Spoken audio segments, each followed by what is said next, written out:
Hi guys, welcome back to my channel. So today I'll share with you all how to make the crispiest, listen to that, the crispiest fried fish recipe. So in terms of ingredients, we've got some really beautiful New Zealand snapper fillets here.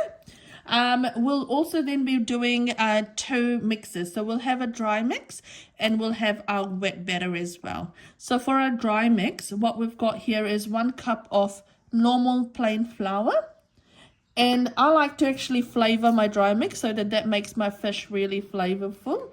And this is optional. You can add these flavors if you want to. If you have access to more flavoring, you can add more, or if you want to keep it simple, that's absolutely fine as well. So salt, you do need to add salt, and I've got 1 teaspoon of salt here. I've then got 1.5 teaspoon of garlic powder here. I've got 1 teaspoon of chili powder here. Now this is lemon pepper.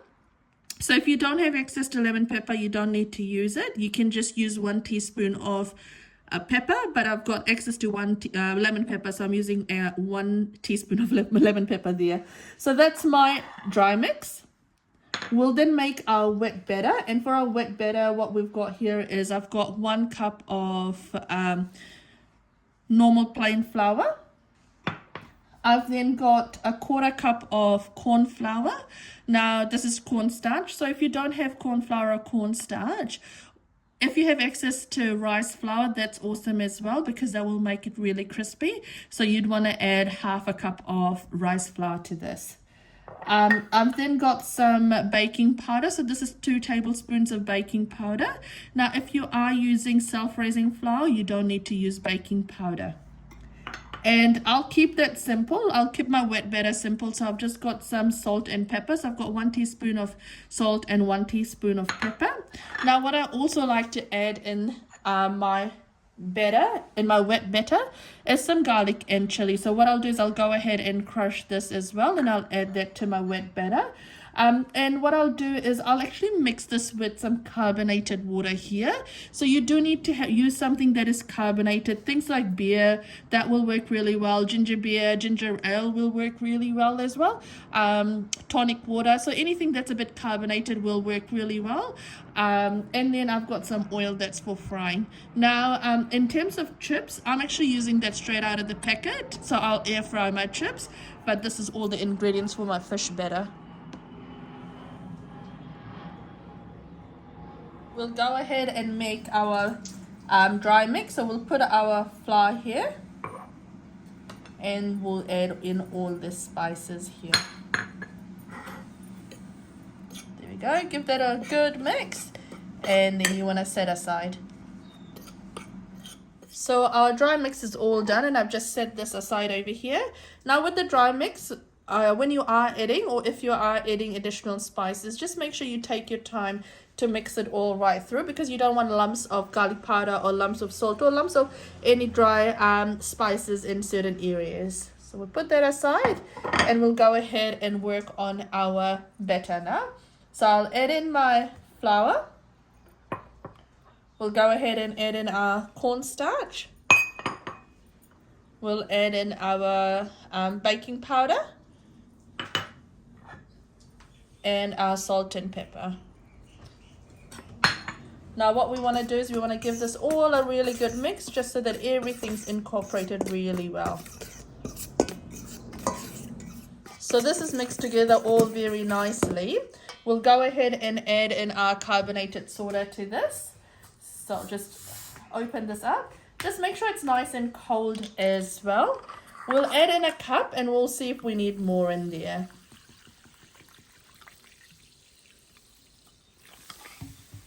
Beautiful. There we go.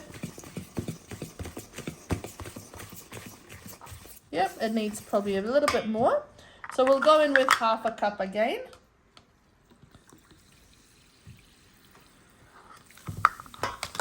And we'll give this a good mix. Beautiful. Now you want this to be a consistency of a pancake batter.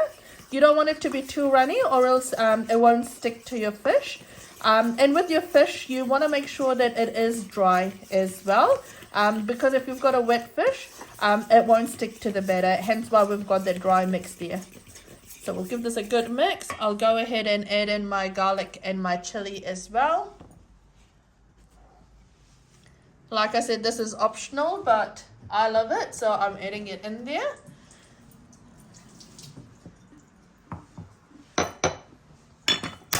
So we'll go ahead, oops, here we go. So we'll go ahead and mix this all really nicely now. So this is all done. So that 1.5 cups was perfect. And this is what the consistency should look like. Like I always say, with flour and anything, any batter we make, it really depends on the temperature you've got where you are, and also the ingredients that you are using. So for me, it was 1.5 cups, but for you, it could be 1.25 cups, or it could be 1.5 cups plus probably 2 tablespoons more as well. But this is what you want. You don't want it to be too thin because your fish won't stick to it, and you don't want it to be too thick because then you'll just be eating a lot of batter. So here we go.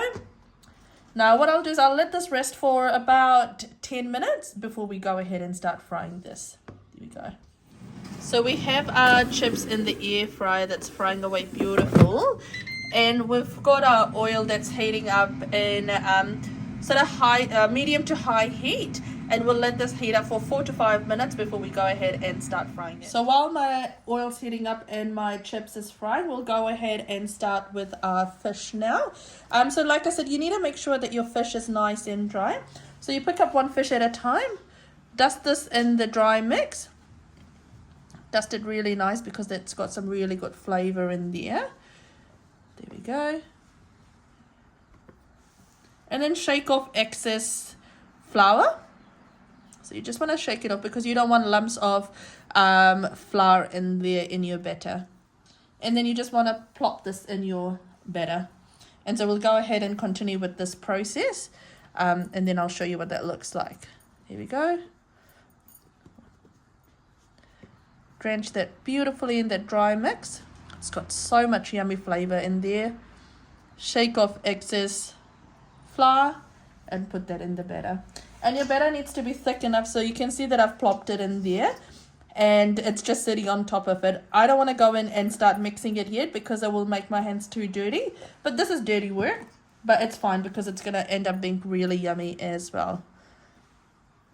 And it's always good to make, you know, your favorite takeaways at home because you know the quality of fish or ingredients that you're using, especially oil as well. So that's why I prefer to cook a lot of my takeaways, our favorite takeaways at home. There we go. Some really good pieces of snapper in here. So we'll go ahead and mix it in our batter now. And you don't need to leave it in there for a long time. It's just I'm shooting it. That's why I'm showing it this way. But normally I'd be doing this and putting it in the oil straight away. And you just want to shake off the excess before you put this in the oil. So we'll go ahead and start our frying process. So like I was showing, just make sure you shake off the excess batter. And you just want to put it slowly in there. You don't want it to be too hot or else it will burn it and it won't become really nice and golden. Beautiful. And you don't want to overcrowd your pan as well. And when you're adding anything in the fryer, just make sure you're adding this away from you. That's frying away really nicely. So we've only flipped it once, and you want one side to cook off really nicely as well. And you can already start to feel that it's really crispy, which is good. So you just want to make sure it is on high to medium to high heat, so that it doesn't become too soggy. So this is all cooked, so we'll try and take this out now. Look how beautiful that looks. And this is how easy it is to make fish and chips at home, especially your fish. Here we go. So we'll go ahead and repeat the process and we'll show you what that looks like at the end. But that's straight out of the oil and that's so crispy. Beautiful. Our second batch is done as well, and you can see how beautiful and golden brown that looks. Beautiful. Here we go. So nice. Here we go. So that's all done. Now do try this recipe at home. Trust me, this is going to be the best fish and chips you'll ever make. Probably not the chips because this is air fried, but the best fish recipe that you'll ever see and ever try. If you do try this recipe at home, let me know how it turns out. And let me know if you do try any of my other recipes. Now feel free to like, share and subscribe, and also let me know what else you want me to post. Take care guys. Bye.